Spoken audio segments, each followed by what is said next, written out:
jataayam doo fi jóge bañ nit ab jataayam doo fi jóge doonu saytaane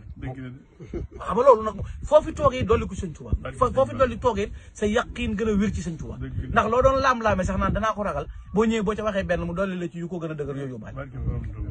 moo tax nag ñu jàpp ko noonu bëgg ko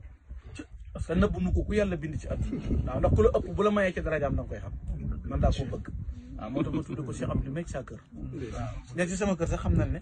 dama koo faral lu mu bëgg ma def waaw dama koo bëgg lu des si man la des waaye yow dara des yow dara des ba nga nu mayee nu wax nga wax rek nga nu romb ba ñu lu mayee ñu wax nga nu romb te loolu la bokk yëpp di séeréer yi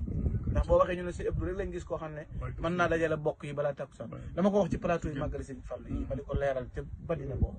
ma ne leen sëñ Abdou de dañoo mas a ànd bis ma ne ko Mbàkke ñaanal ma mu ne ma dama lay ñaanal xew te doo xew daan loolu nag sëñ Falloo ko moom dama la koy ñaanal ci barkeb sëñ Fall ndax sëñ Fall la sëñ bi defal xew te doo xew xoolal loolu kii mu doon ak lam tudd keroog ñu bari dañ ci jàpp te émission bi laa ko wax dara fi mu jóg te man boo wax la ma naan sëñ Abdou ne man fi ne ak bari maanaam ku bañ sëñ Abdou ne samay waxtaan dana jafe na ci de waaw xaw ma ne sëñ Abdou ndax man li nga ma wax daa koo gëm ba noppi daa wér waaw xam nga loolu wóoree woo dara lu may nekk ci loolu tax noonu na nga nu ñaanal noonu suñu